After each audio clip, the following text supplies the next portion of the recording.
poco, amor, señoría, ronócalo. Después de la nada Nelly desapareció. O sea, ya nadie la veía, dejó de ir a la escuela.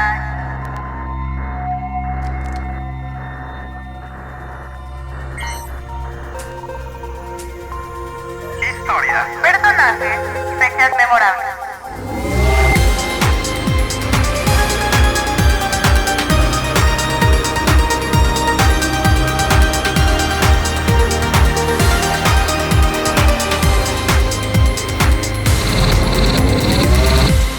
¿Y eso significa que ya o solo nos estás enseñando cuál es la van a enseñar?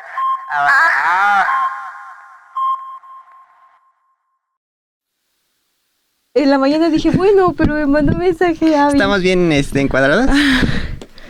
Pues bueno, buenas noches, Moncecita. ¿Cómo estás? Sí, no manches. Ay, te juro que se me olvida.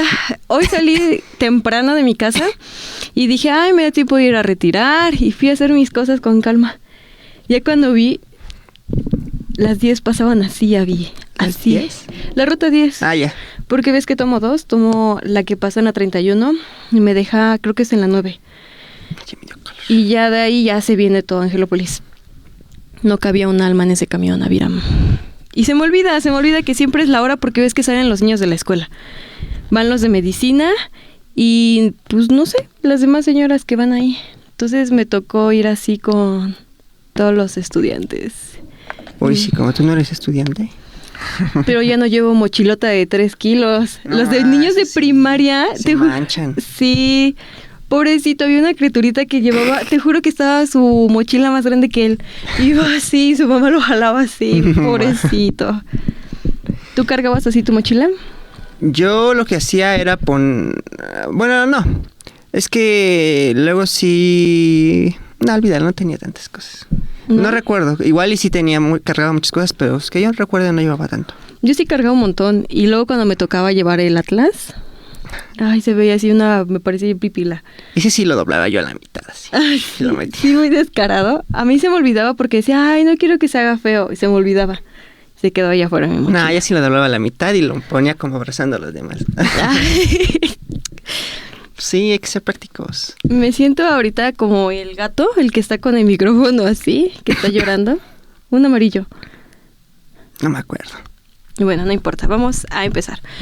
Hola, hola, bienvenidos a un episodio más de la tercera temporada de Échate la Historia a través de los micrófonos de Ruta Alternativa.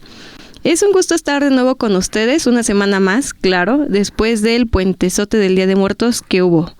Que por cierto, bueno, esperamos les haya gustado el episodio anterior de Historias de nuestros seguidores. La neta, bueno. Aquí nuestro editor, productor, jefe Aviram, la neta sí lo editaste muy pro. Gracias. Hubo una que sí hasta le metí... Ah, pues el que toca en la ventana. Ajá. Ese, ¡ay! Ese yo lo hice. Esa estuvo buena. ¿Tú grabaste el sonido? Sí. No manches. Con una moneda y un espejo. Pues bueno, Aviram, ¿y tú cómo estás? ¿Qué me cuentas el día de hoy? No te burles de mí, porque te toca zape. Ajá. Pues nada, tengo un poquito de tos, pero creo que ya es como de la edad. O si no, ya me voy a checar también. De la edad. Porque casi siempre me da una tos así fea en tiempos de fríos. Y empiezo... y como que desde aquí, desde el pecho. Voy a ver si voy al doctor o ya me lo quedo. Hoy ya viviré con esto. Pusimos el intro al inicio, ¿verdad? Ahora que pienso. Bueno, entonces ya, así nos seguimos. Bueno, entonces nos seguimos. Que se me fue la onda a mí. Y bueno, el día de hoy les hablaré de uno de los personajes que ha marcado la historia política del país. Y no por buenas acciones, sino por todo lo contrario. Nepotismo, sobornos, desvío de recursos son solo algunas de las infames acciones que realizó este personaje. Te dije, jaja. Ah, mira, leí el jaja como tú. No. Que bueno, ahora que lo pienso, pues todos los políticos hacen una o varias de estas prácticas, ¿no? Que bueno, por aquel entonces pues no eran tan comunes. ¿Quién sabe? Pero es que también este señor se fue un descaro completo. Pues sí, de hecho él fue el padre de las mordidas, como las conocemos aquí. Que bueno, pues vamos a conocer un poquito más de este personaje. Y bueno, ¿Tú ya habías oído hablar del Negro Durazo? ¿Ya lo conocías? Había oído hablar y me suena también, creo que es como parte de la cultura mexicana, saber más o menos de él. Había escuchado, bueno, lo conozco así de oídas y también había escuchado hablar de su mansión esa, el Partenón. Ajá, el Partenón. De ese, específicamente por eso lo recuerdo, pero no sabía mucho hasta que salió que el tema entre nosotros de hacer este episodio. Ese sí está muy descarado, ¿no? Sí, y está chido también. Bueno, o sea, sí, la arquitectura está chida. Pero bueno, para que nos ilustres, querido Aviram, sobre quién es este personaje, el Negro Durazo, ¿nos podrías leer esta breve info, por favor? Sí, Pi. El Negro Durazo, un hombre de extracto pobre, nació en el estado de Sonora el 19 de octubre de 1918. Y sus apellidos son Durazo Moreno. Él fue hijo de un matrimonio formado por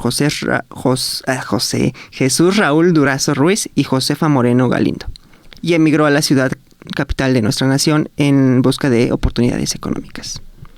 Durante su infancia y adolescencia vivió en la colonia Roma, en la Ciudad de México. Ahí entabló amistad con José López Portillo, lo que le redituó al ser considerado por él lo cual lo reditó porque fue considerado para ocupar la jefatura de la policía de gobierno. De acuerdo con el periodista, escritor y historiador Humberto Musacchio, Durazo Moreno estudió en la Escuela Superior de Comercio y Administración, ESCA, del Instituto Politécnico Nacional, y después durante el gobierno del general Manuel Ávila Camacho y durante parte del gobierno de Miguel Alemán Valdés, fue empleado del Banco de México. A finales de 1948 cambió de funciones y se desempeñó como inspector de tránsito de la Ciudad de México hasta el año 1950. Poco después se convirtió en agente de la Dirección Federal de Seguridad, DFS, y posteriormente, hacia 1958, obtuvo su ascenso como comandante de la misma corporación. Se presume que a finales de los años 60 y a principios de los 70 formó parte de la dirección de las Brigadas Blancas, una agrupación gubernamental encubierta destinada a actuar como represora de los movimientos políticos y sociales durante la Guerra Sucia. Durazo Moreno falleció a los 81 años siendo víctima del cáncer de colon. ¿Qué será un presagio? No sé si ya también aquí, paréntesis, ¿recuerdas que lo de las Brigadas Blancas eran esta cuestión del grupo Olimpia y tal? O sea, la neta yo no sabía que sí había sido parte de ese de ese grupo, ¿sabes? Como que nada más cuando lo leí, lo encontré la info, dije, no sabía, pero me hace sentido. Sí, no lo dudo por un momento. Pero bueno, y también es importante tener en cuenta, pues, de quién estamos hablando. Como mencionabas, era una persona que venía de un extracto vulnerable. Y porque, bueno, también nos da... Cómo me encantan los dichos de señora. Y aquí, como dice mi mamá, quien nunca tuvo y llega a tener, loco se quiere volver. Pues Durazo, amigo íntimo del presidente de la República de aquel entonces, no solo se daba la vida de rico. A decir verdad, eso se queda muy corto a lo que realmente pasaba. Pues él se daba vida de Dios. Pero pues vamos por partes. Y bueno, ¿cómo crees, Avi, que se conocieron el presidente y el Negro Durazo? ¿Dónde crees que coincidió su amistad? No sé, es que yo leí y también me quedó esa duda porque decía que, o sea, en las partes que yo leí, no decía en qué momento, a qué edad de él. O sea, puedes sacar las deducciones, ¿no? Ajá. Las cuentas de nació y se fue tal este tiempo. Ajá. Pero a mí me daba flojera.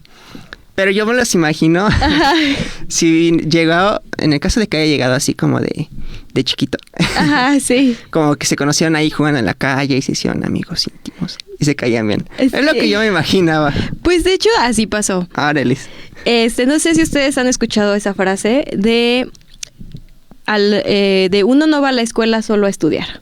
Exacto. Pues es totalmente cierta, ya que más allá de venir a adquirir conocimientos y tal, que bueno, sí, también es importante, pero en su mayor parte del tiempo venimos a hacer contactos. Venimos a conocer gente que tal vez con la que nos vamos a relacionar, no sé, una vez egresemos de, pues no sé, de la primaria, de algún... O sea, sin querer siempre te encuentras a alguien que te conoce. Y que bueno, también dicen eso, ¿no? Que la mayoría de los empleos también están como por esa parte de que conoces a alguien o alguien te recomendó. Y bueno, desde niño Arturo demostró ser de carácter fuerte, sin miedo a los pleitos y bueno para las peleas. Asistía a la primaria pública Benito Juárez, en la colonia Roma de la Ciudad de México. Yo también fui a la Benito Juárez en la primaria. ¿En la Roma también? Ah. No, pero sí se llamaba Benito Juárez. ¿Sí? Licenciado Benito Juárez. Licenciado Benito Juárez. Ay, no, hasta a mí me da pena nombrar mi primaria, pero bueno. ¿Cómo se llamaba? Ella. Gotitas de Jerez. Gotitas, pequeñas mentes. No, mi primaria se llamaba Profesor Porfirio Morales. Y es que en mi pueblo no había tanta banda, no había escuelas.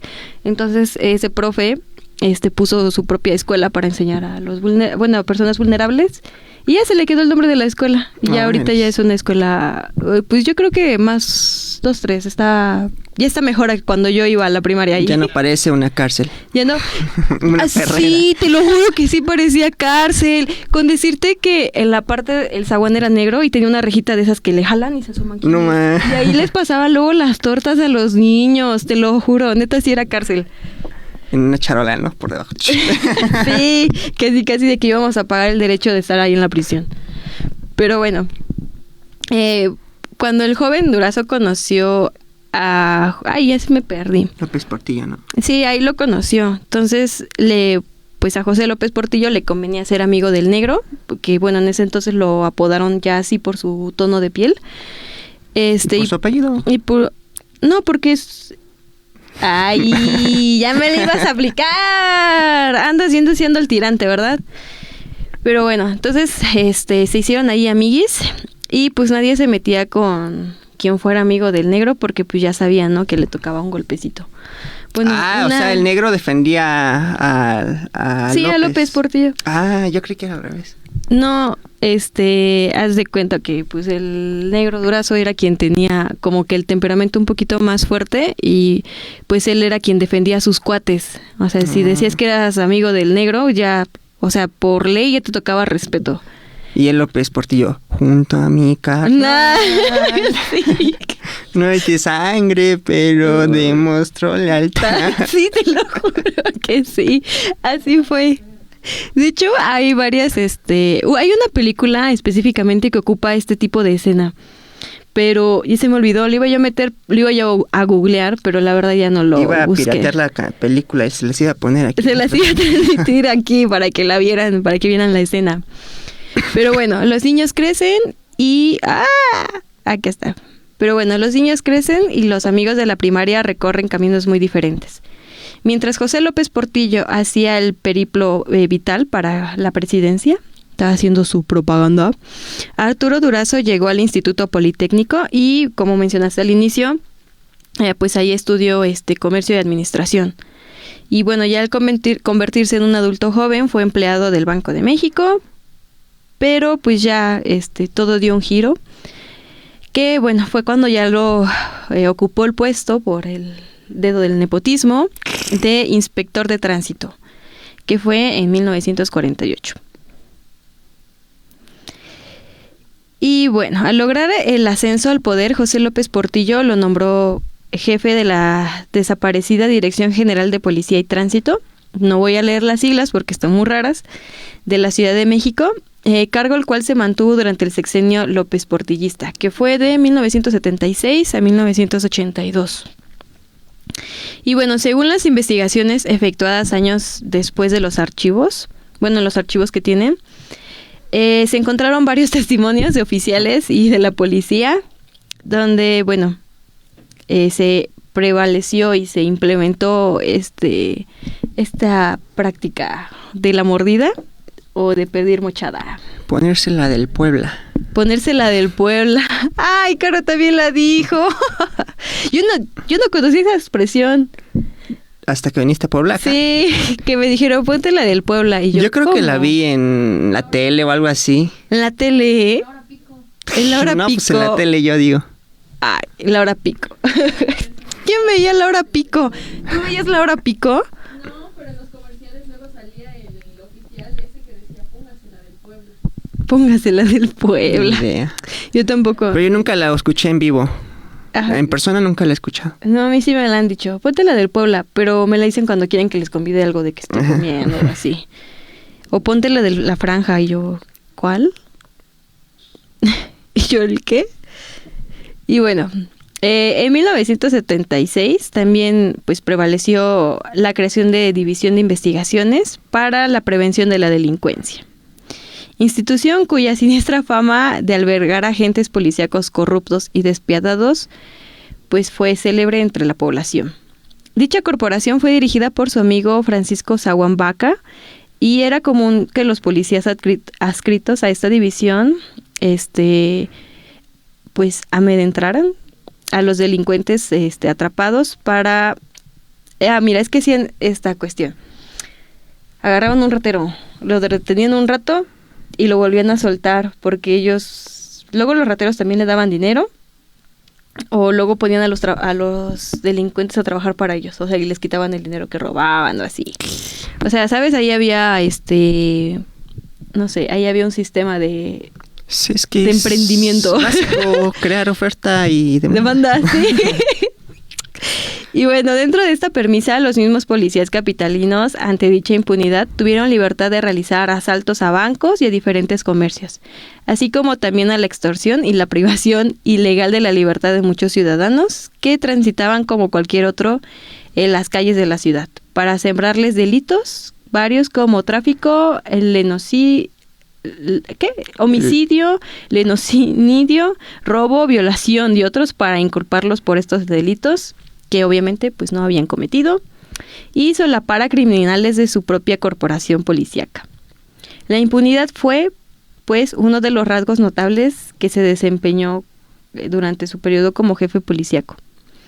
La tortura fue otro de los aspectos que prevalecieron en esta corporación, ya que cualquier delincuente que era remitido y no era considerado dentro de los de los panas, de los cotos del poder, era sometido a interrogatorios bajo actos de tortura, ya fuese para confesar sus delitos o bien para aceptar otros no cometidos. Y bueno, mucha gente inocente fue víctima de sus métodos, también durante sus funciones, mucha gente inocente fue víctima de estos métodos, de que te sembraban, crímenes, tanto a los rateros como a los ciudadanos. O sea, aquí todos parejos. Y bueno, también durante ese periodo fue creado el Colegio de Policía, que bueno, hoy es el Instituto Técnico de Formación Policial. Y bueno, Durazo Moreno fue nombrado el presidente general de la división, sin tomar en cuenta que previamente debió haber cursado una carrera militar para ello. Por lo cual se decía que el presidente López Portillo lo nombró general de plumazo y por decreto presidencial, lo que en consecuencia provocó que se ganara la antipatía de muchos militares, entre ellos el secretario de la Defensa Nacional, el general Félix Galván López. Bueno, sus amistades cercanas le aplicaban el mote de El Moro de Cumpas, en referencia a un corrido mexicano muy famoso. Y también le tenían el mote de El Negro, que creo que es el que se quedó y pegó un poquito más. Ahí. Y bueno, Durazo fue el común entre los habitantes de la ciudad.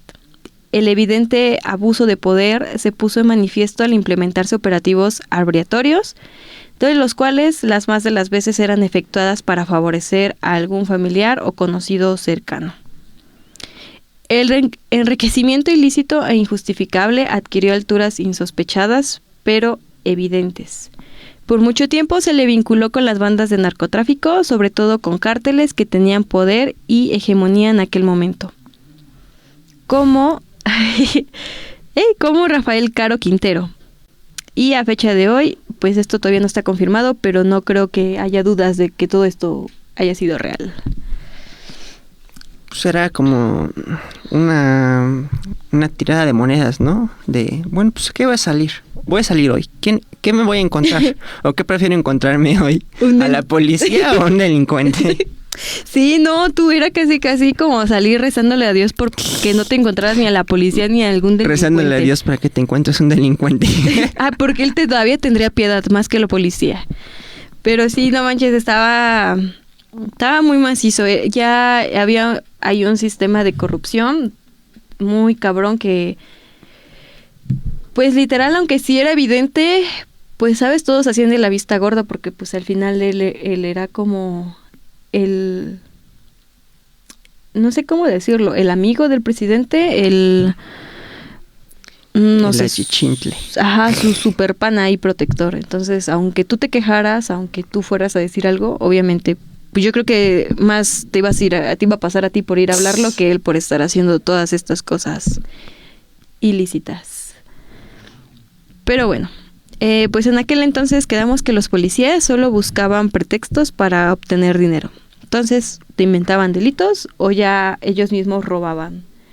Pero lo que no saben es que este dinero muchas veces ni siquiera se lo quedaba la misma policía, se lo quedaba el negro Durazo. O sea, los policías también tenían que, ahora sí, como carcelero tú, los policías tenían que cubrir una cuota de cierta cantidad de dinero. Pagar para sus uniformes y creo que sí, nada más uniformes. Exacto. Hay muchas cosas que tú dirías, no manches, esto sí. Y yo, ay, ¿cómo se llama cuando te hacen algo malo en el trabajo? Llámenle al SAT o... No, ves que según hay algo del trabajo que te defiende. Sindicato. Ajá, aquí ni el sindicato se metía, pues. Pero bueno, ahora hablemos entonces cómo era trabajar en el departamento de policía y transporte. Y bueno, de igual modo los actos de corrupción se incrementaron de tal modo que en la corporación la situación laboral para todos los policías de servicio era bastante también deplorable, contrastando con la imagen de modernidad que intentaba proyectar entonces la propia empresa, ¿no? Y bueno, algunos ejemplos fueron los descuidos del sueldo sin razón o motivo. Algunos de estos ejemplos fueron los descuentos del sueldo sin razón o motivo aparente, con los que resultaban afectados los fondos para aquellos elementos caídos en cumplimiento del deber, así como la asignación de retenciones de los mismos elementos que aparentemente debían ir a fondos de pensión, pero de pensión para que pues ya ellos se retiraran, pero generalmente iban a parar a cuentas creadas de varios prestanombres, también con las compras del equipo de la corporación. Luego también se cancelaban y se reducían las órdenes de este mismo. Se embolsaba la diferencia, así como el hecho de no dar de baja a los policías que habían cesado, lo que hacía que el mismo cobrara los salarios. Entonces, bueno, en ese entonces te descontaban de tu salario, tú tenías que pagar tus cosas y estaba esta falsa idea de supuestamente hacerte un descuento dentro de tu salario para que fuera tu ¿cómo se dice ahorita? ¿Tu pensión? Uh-huh. Que fuera, ahora sí, para tu ahorro cuando te jubilaras. Tu guardadito. Pero ese dinero iba a cuentas que no tenían, ahora sí que no estaban a nombre de personas reales, sino nada más así como de prestanombres.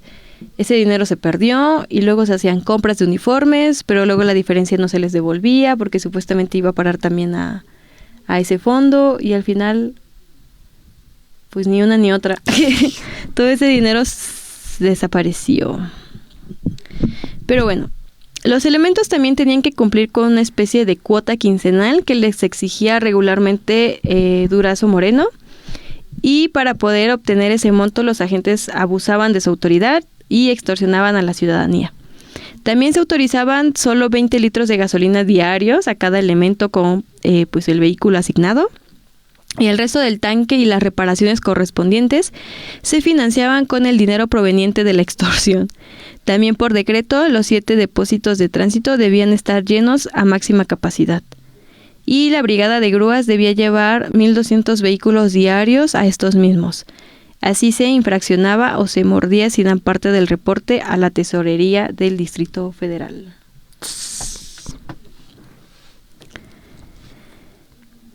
Pues, ¿cómo ves? No, pues está difícil. Todo lo descontaban a los policías, no. Todo lo pagaban los policías. Ni les han de haber pagado nada. No, pues no. Pero bueno, esa es solo una parte, porque ves que incluso cuando él hacía ya las obras de sus casas y así, pues ¿a quiénes crees que llevaban a chambear? Sí, A eso sí lo leí. A los policías estaban ahí en la construcción. Policías eran albañiles. Mesereaban también, porque ves que el negro luego también hacía eventos en sus casas, en sus propiedades, y ahí estaban los polis mesereando. No manches. De los ritos satánicos, ahí andaban ellos consiguiendo sacrificios. Ah, no manches. Sí, ahí te me acordé del meme de Madagascar, ¿no quieres otro sacrificio? Ay, no, qué horror. Pero bueno, ahora hablaremos de lo que serían los acontecimientos más, pues no sé, sonados de su ejercicio como servidor público. Pues va. Y bueno, vamos con el primero, que es el homicidio del matrimonio Flores Izquierdo. Y el 7 de octubre de 1978, el político nayarita Gilberto Flores Muñoz, que había sido secretario de Agricultura durante el gobierno de Adolfo Ruiz Cortines, y su esposa, la escritora Asunción Izquierdo, Ana Mairena, fueron asesinados a machetazos en su residencia de las Lomas de Chapultepec. Las pesquisas comenzaron y la presión sobre la policía capitalina era enorme. Las versiones preliminares suponían que el doble homicidio se debió probablemente a un robo en complicidad, pero no había pruebas suficientes. Se buscaba inculpar a alguno de los empleados del matrimonio victimado, entre sospechas de resguardo a la clase política e influyente. Sin embargo, al final, a partir de las averiguaciones efectuadas por quien en aquel entonces era jefe de la Policía Judicial, Jesús Millasagua Álvarez, amigo y colaborador de Durazo Moreno, y sobre todo por la confesión del nieto de las víctimas, Gilberto Flores Álvarez, el caso se cerró. Pero la exhibición ante los medios por parte de Durazo Moreno y sus colaboradores del asesino confesó que en la memoria de muchos como síntoma de una práctica común en él. Y bueno, Gilberto Flores Álvarez fue confinado al reclusorio Oriente. Ya el segundo fue la masacre del río Tula, otro hecho que posteriormente se relacionó con el desempeño de Durazo Moreno al frente de la policía capitalina, y fue la aparición de 12 cadáveres el 14 de enero de 1981 en la lumbrera número 8 del emisor central del sistema de drenaje profundo, que estaba ubicado en San José Acoculco, el municipio de Atotonilco de Tula, en el estado de Hidalgo. Bueno, pertenecientes presuntamente a varios hombres de origen colombiano. Los cuerpos presentaban signos de tortura extrema, mutilaciones e incluso algunos de ellos habían sido decapitados. Las averiguaciones posteriores apuntaban a que Durazo Moreno, siendo jefe de la policía de la Ciudad de México, había sido el responsable intelectual, y su colaborador Francisco Sahagún Baca había sido el autor material, en complicidad con unos subalternos. Solo 8 cuerpos se identificaron 2 años después. Moreno huyó de México en 1982, cuando el nuevo presidente Miguel de la Madrid Hurtado inició investigaciones de corrupción policial.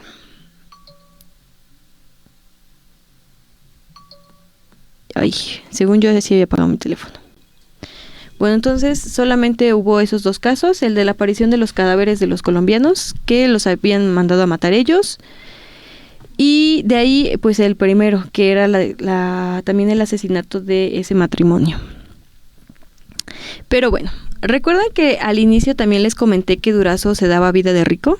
Sí, pi.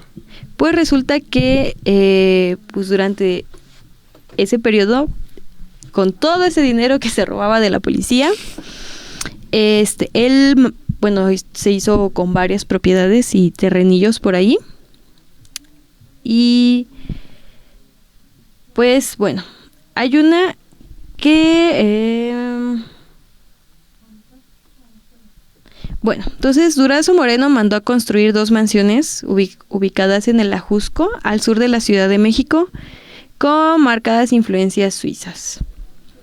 La propiedad que causó revuelo entre los medios fue la que específicamente se ubicó en Bahía de Zihuatanejo, en el estado de Guerrero, con una patente influencia del Partenón original y del arte griego. El acceso y las instalaciones aún existen y, bueno, revelan despilfarro enorme de lujo inconcebible de, pues, el heraldo público. Y las fiestas organizadas en privado en la mansión eran ostentosas y custodiadas por miembros de la policía capitalina, a quienes también usaba como empleados, desde jardineros hasta meseros. La entrada principal, la cual tiene unas rejas impresionantes, se extendió el rumor que durante mucho tiempo habían mandado a retirar las rejas del acceso principal del castillo de Chapultepec para colocarlas como portón de su mansión. Y también hasta la discoteca, que era igual a la del Estudio 54 de Nueva York. Sus ingresos como funcionario público no justificaban tan ostentosos gastos, y una vez decomisada, luego de que aprendieron a Durazo Moreno en 1984, pues no ha podido ser vendida por su mal gusto, su elevado costo y su identificación como emblema de la peor época. En agosto del 2011, el gobierno del estado de Guerrero anunció la donación del Partenón de Durazo a la Universidad Autónoma de Guerrero. Y mientras tanto, la propiedad pues sigue siendo administrada por la promotora de turismo y, bueno, instancia que la considera un lastre por el litigio que sostiene todavía con la familia de Durazo Moreno. Entonces, de todas esas propiedades, pues no se ha hecho nada, siguen ahí como que en el limbo. Pues ya que me las den a mí. Ya que me las den. Y bueno, aquí, como hemos visto también, pues todo tiene un fin. Y bueno, Durazo encontró el suyo con la llegada del presidente Miguel de la Madrid en 1982.